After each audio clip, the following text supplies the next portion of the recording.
Get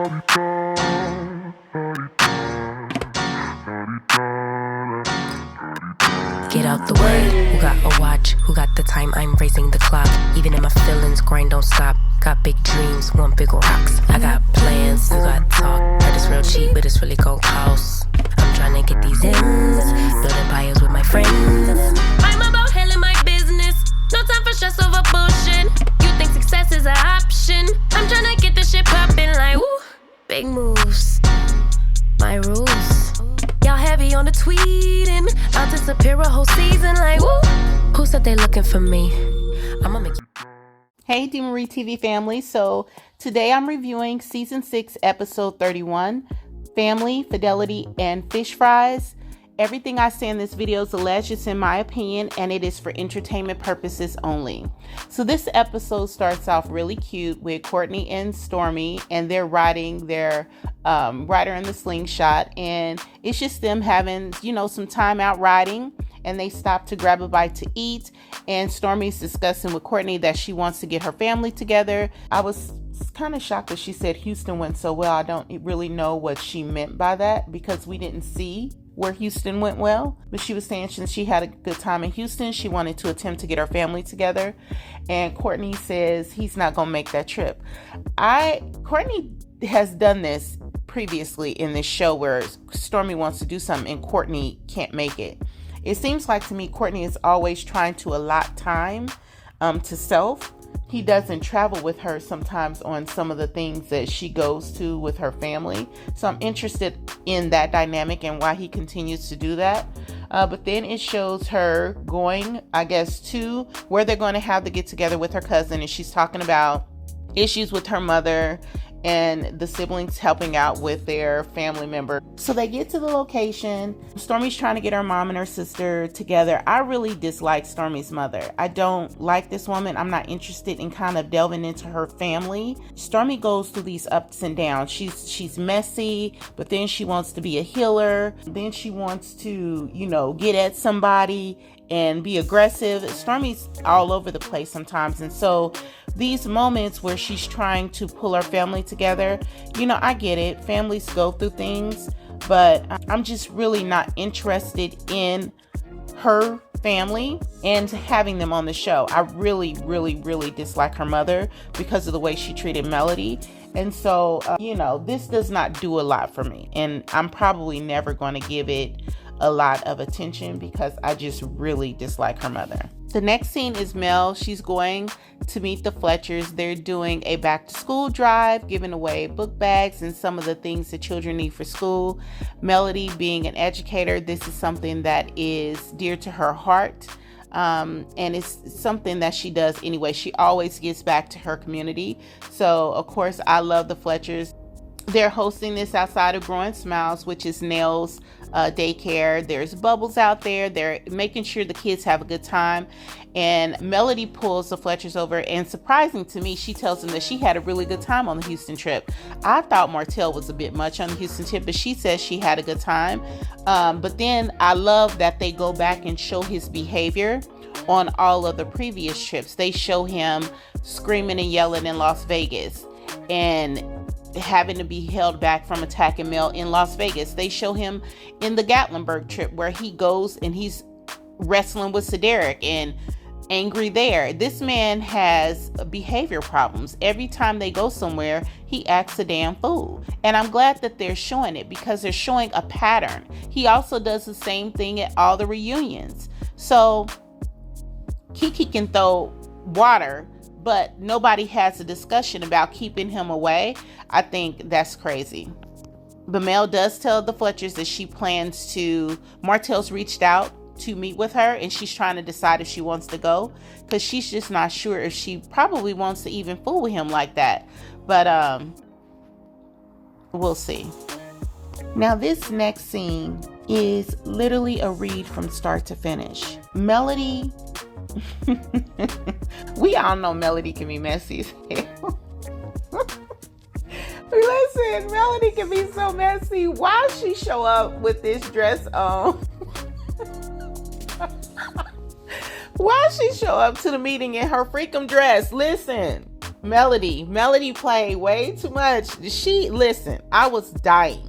From the moment she pulled up to Charlie Foster's, honey, she was killing the game. When she stepped out the car, I said, oh, she came to eat him up alive. Y'all know sometimes Melody just be like, she is just firing.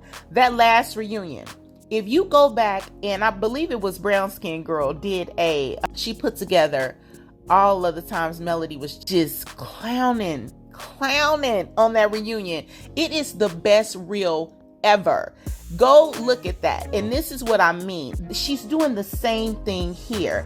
She came in on 1000. She eats Martell's ass up alive, and it is the absolute best scene of the season, in my opinion.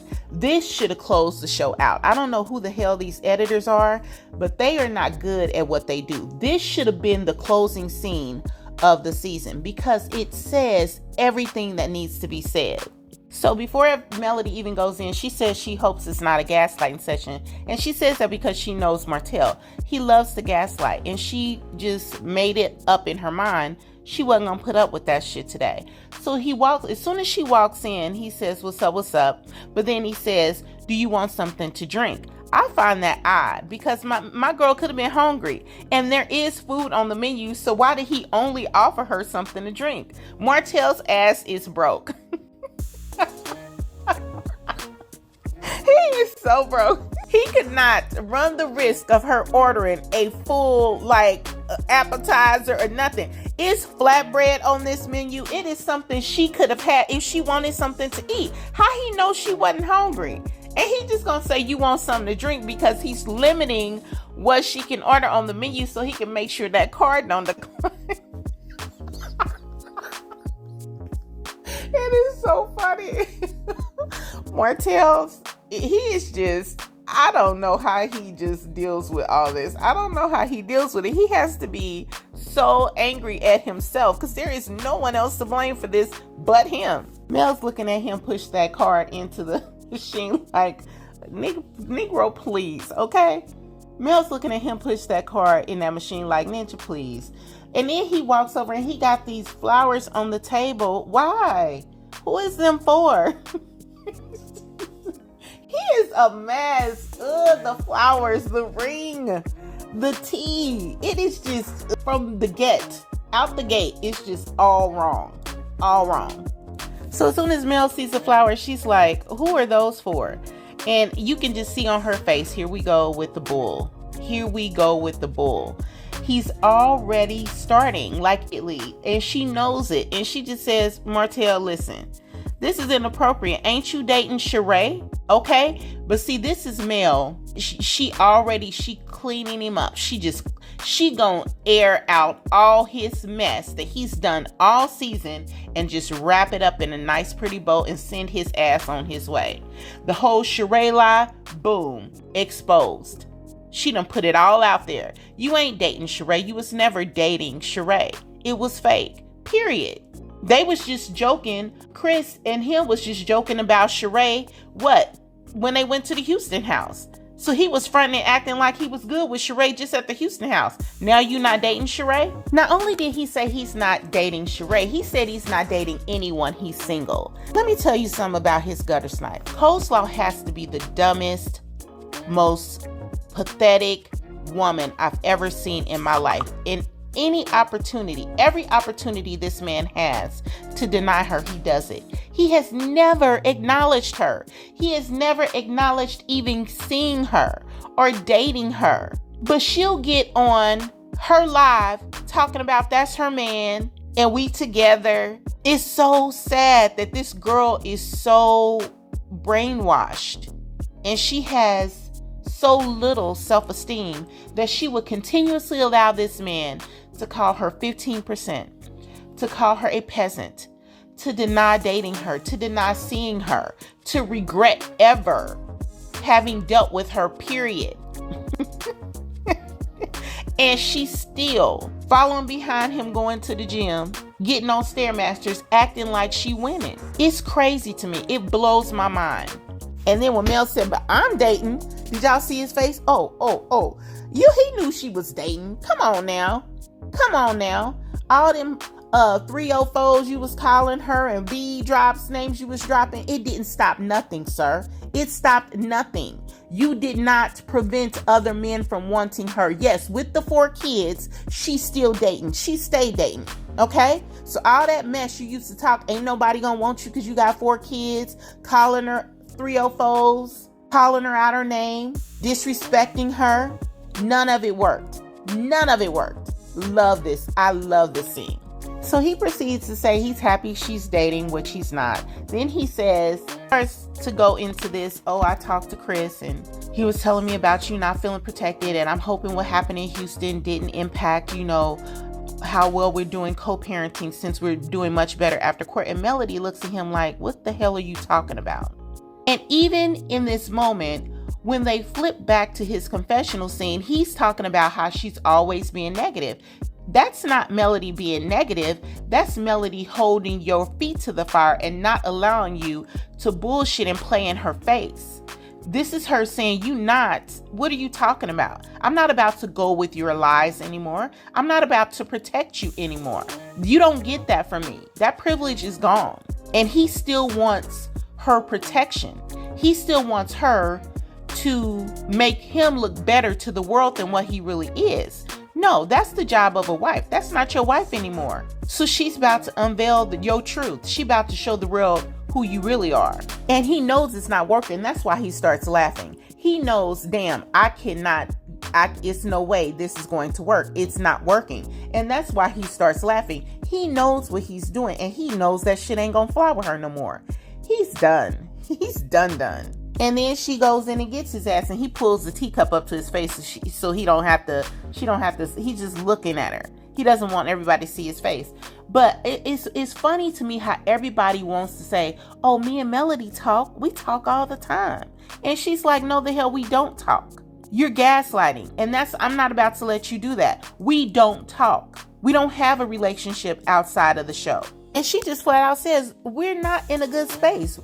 We're not in a good space, and it's not going to happen. She's telling him, you have had ample opportunity to clean your mess up and change, and you have not done it. So guess what?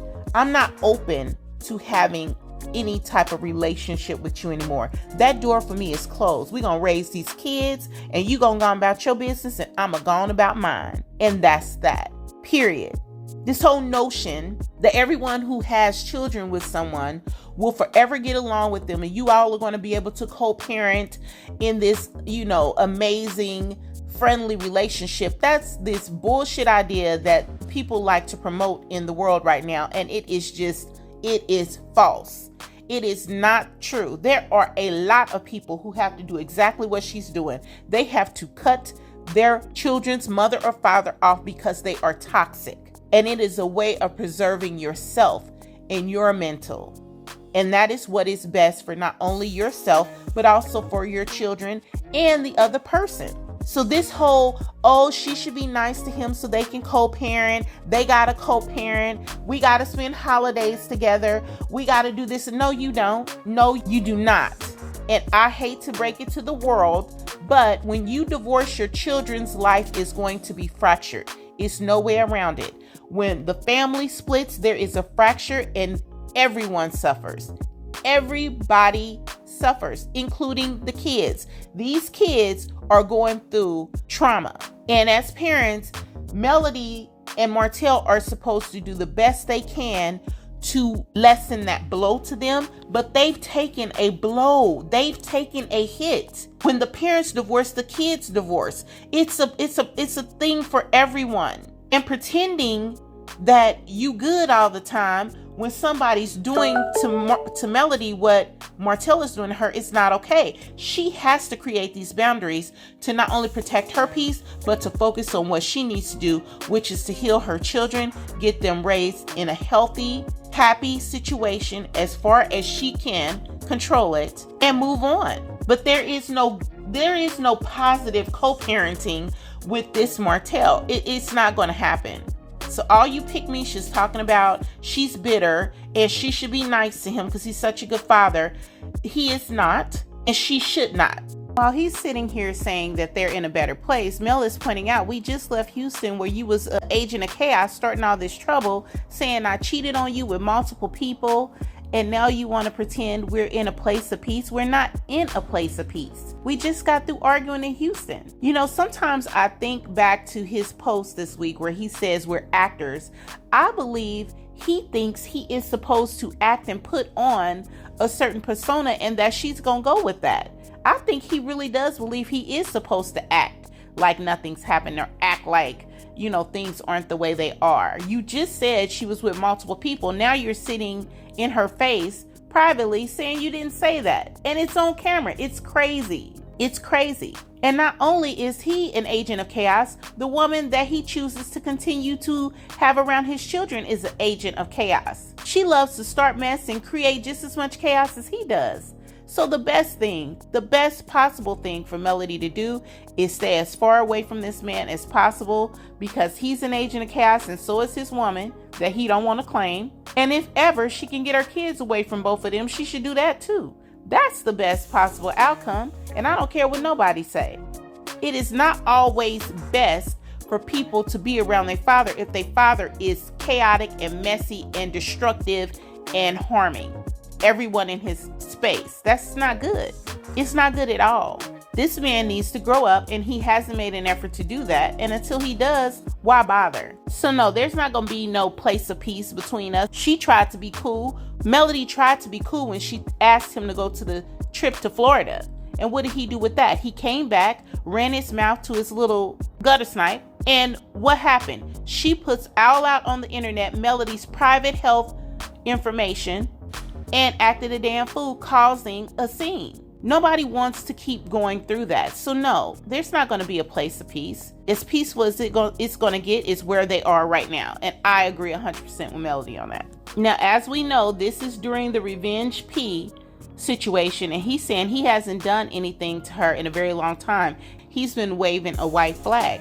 And like she says, no, you haven't. You're constantly doing things on the back end. You're constantly putting a battery in your gutter snipe's back so that she can go out and do things for you. So no, we are not in a place of peace, and you're not waving a white flag. You're waving red flag, which means war. And the war will be completed. We will finalize this war. Somebody's going to win and somebody's going to lose. And that will be Martel. And like Mel said, everything that they put on the internet, creating these false narratives about her, that is defaming her character. That's defaming her character. That could be stopping potential customers from wanting to do business with her. Everyone who does not watch the show and does not watch what's happening on the internet could have the perception that she is bitter, mean, and nasty. That could stop them from buying her products, or stop them from purchasing t-shirts or J. Bolin clothing or anything that she markets.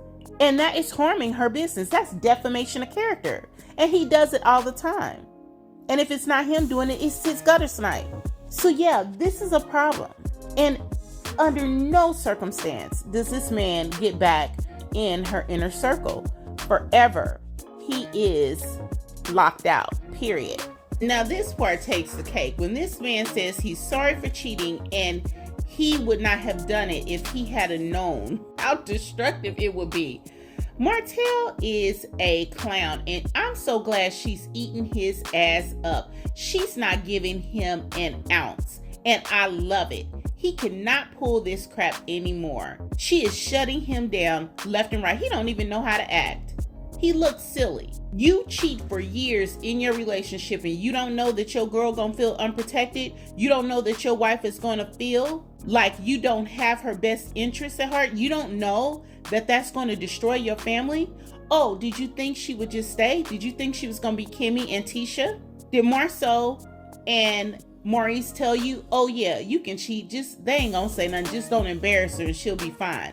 Did they tell you that? Did you think she would be Nell and wait 18 to 24 months for you to come back and then y'all live happily ever after? The joke's on you, Martel. Just because they stayed never meant that Melody was gonna stay. You changed your behavior when you got with a group of men who were out cheating. Your thought process would be that because Melody was friends with their wives and they all let their husbands cheat and they turn their head and pretend they don't see what's going on, Melody would do the same. That was absolutely incorrect for you to believe that. She was different, and each marriage is different. A person has the right to stay in their marriage or they have the right to leave. But you damn sure better understand who you married to before you decide to play that game. So now you looking like the fool. All of them got to cheat and keep their wives. You decided to play their game and you lost everything while they're over here laughing at your ass. Absolutely crazy. So Martel is talking about all the great stuff he's doing in the present and how Mel is so focused on the past when she just spent 10-15 minutes telling him about what he is presently doing that is inappropriate.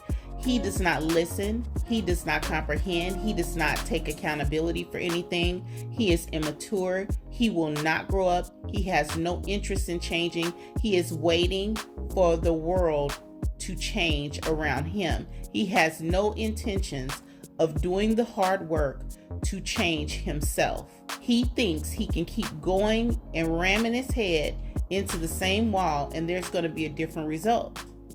And that's ignorant as hell. It's ignorant as hell. Nothing is happening for this man. And it is clearly why. It's very clear why that's happening. He will not take accountability and change. And until he does, this is what we're going to get. And I'm not sure anybody wants to keep looking at that. So hopefully Carlos King will oblige him. And because no one wants to see what he's calling his real life, which is him and his gutter snipe on TV together, not on this show, then hopefully he's gone and he doesn't get his contract renewed next season. Because this scene right here, we ain't got to do that no more, especially if you're going to waste it and place it in the middle of the episode when it should have been the last scene. This was the absolute best, realest, rawest scene that they have had on this whole show, and you put it in the middle, couch between mess. Get it together. Just get it together. Overall, I think Melody ate his ass up in this scene. The scene was amazing, and hopefully this discussion does not have to take place anymore. We don't need to keep seeing this man who is basically unwilling to make any effort to grow or change. We've seen enough of Martel. He doesn't have anything going on. He needs to exit stage left with the Scots. Now, did y'all see this man's face when she said she got to get up out of here because she got a flight to catch? He about lost his scruples. He was so mad that she was getting up. He probably just wanted to get up and grab her and say, "Where you going? Stay." He was so upset that she has a flight to catch. She got somewhere to be. And she's telling him, "You just don't like when I tell you the truth. You just don't like your new reality." She tells him to give the flowers to the kids, and he gonna try to make a funny comment about her getting things for her kids. Now, come on. We all know Melody takes amazing care of her kids. They are fully clothed, fed, nice neighborhood, their own bedrooms, nice home, fully furnished. I mean, come on. And this man right here who's moved 6 times in 3 years has the audacity to try to say to her that she don't get stuff for her kids. That's why she had to call him out on his shit and tell him, "Yeah, I send food to your house because you don't be having enough food for your kids." That is shameful that this man had 4 kids, had another outside child, and can't afford to feed them or give them a stable home. We don't need to see Martel. Martel needs to go somewhere and get his life together. That's what needs to happen with Martel. Absolute best scene of the entire, I would say, second part of the season. This was much needed. She ate his ass up. That's why he's mad, because he know he looked like a damn fool. And that's why he was venting, talking about, "Carlos, show my real life or put me off the show." This is your real life. This is your real life. It's horrible because you've destroyed it. And what you want to do is have someone show Ariane on your ex-wife's show. And it's not going to happen. Go to Zeus. Now, this next scene, I can't. I cannot deal with Kimmy's begging, "Maurice, please don't leave me. Maurice, stay. Maurice, I love you, Maurice. I'm gonna be here, Maurice. I'm doing my best, Maurice. I cannot with her. I can't. This woman goes through cancer and she's taking him out and doing photo shoots of herself for him. It's always her bending over backwards for Maurice, and I'm just not here for that. So I'm just not going to even deal with it. This is pick Misha shit, and I don't do pick Misha shit. I can't with Kimmy. This is going to forever be her struggle. She knows who she chose, and this is the path she's going to have to take. It's just not something that's pleasurable for me to watch. Nice photo, though. Really wish you had done it for yourself and not a man, but beautiful photo. And while she's telling him all the beautiful things she's done and how much she adores him, he's lying to her about being in the gym. Now, as soon as the man tells a lie, saying, she said, I thought you was at the gym. Oh, I did go to the gym. I can tell he's lying. I ain't married to him and I can tell he's lying. We all can tell he's lying. Why the hell Kimmy can't tell he's lying? And if she can tell he's lying, she don't care, and that's why I can't do Kimmy. I can't do Kimmy. The man was not at the gym. He was out probably smashing something else while you working on your libido. So good luck with that. I can't. And so here comes the final fake scene of the season. Tisha and Marceau.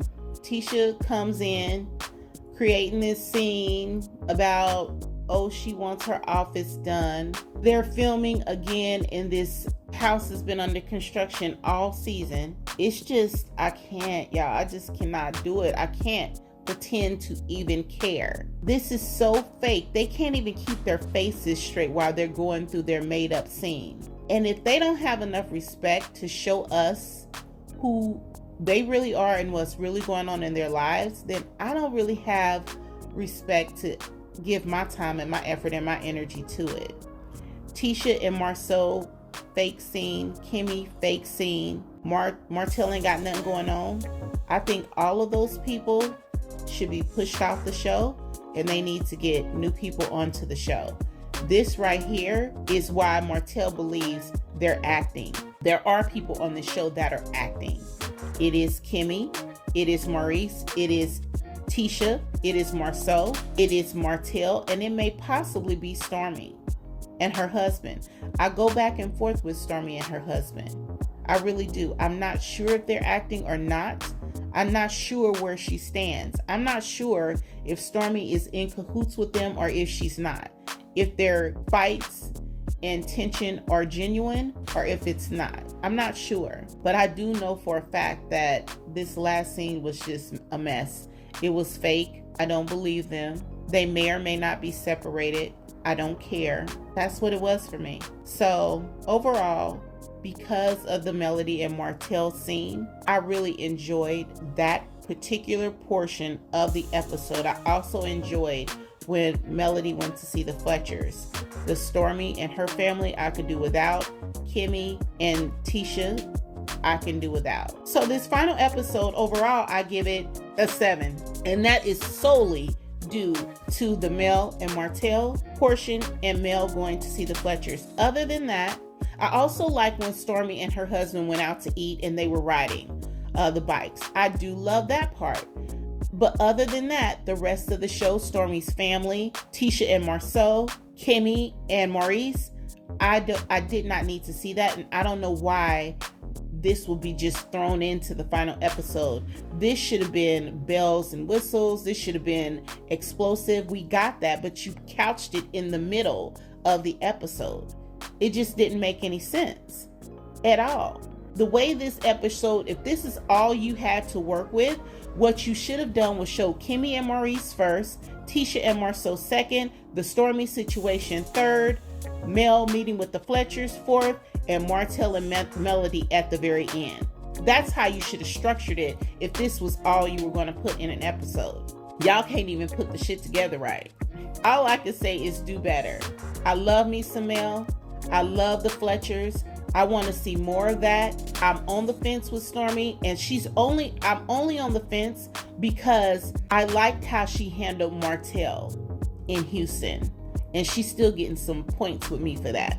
Other than that, I feel like this second part of season 6 has been kind of, it's around that 7 or 8 mark. I would like to get to a point where we're having 8, 9, 10 episodes back to back to back.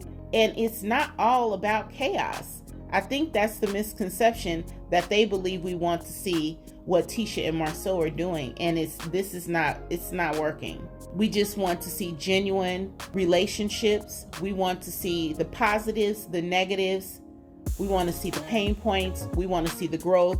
We want to see fresh couples, new couples, and we want to see excellence. Nell is outside of her business, showing us how she's giving back to the community. Mel is Black excellence 24/7, all day long. We get that with her. I will even go as far as saying, Stormy, I know we know the things that are happening on the back end, but with regard to her still being a business owner, if she would talk to the issues that she's having with her business and the pain points and having to grow and climb out of that, that will be fine. Nobody said just because you have a business, you're not supposed to struggle. Entrepreneurship is hard. That's why everybody doesn't do it. But be honest and show it. And if they can't do that, get them off the show. So that's my recap. That's my opinion. What did y'all think? Drop me some comments, like the video, subscribe to the channel, hit that notification bell so that you know the next time I drop a new video. I am going to start reviewing Traitors. And if you guys have not ever watched Traitors, it is a show on Peacock where they put celebrities, or not so much, where they put people into a household and they have to figure out who is the traitor within the house. Last year, Sari, who was on Big Brother, won Traitors, and this is the second season of it, and I'm going to be covering that while Love Marriage Huntsville is off. And then I'm also going to probably bring in 2 or 3 more shows that I'm going to cover regularly, and I'll let you know what those are going to be. So let's get ready for this reunion special on Saturday. Looks like it's going to be another good one. I feel like it's going to be good. I'm hoping it's going to be really good, because the reunion is where we get Carlos to finally talk about the stuff that we want him to put on the show. How about that? All right, you guys, have a good evening. Talk to you soon. Get out the way. Who got a watch? Who got the time? I'm raising the clock. Even in my feelings, grind don't stop. Got big dreams.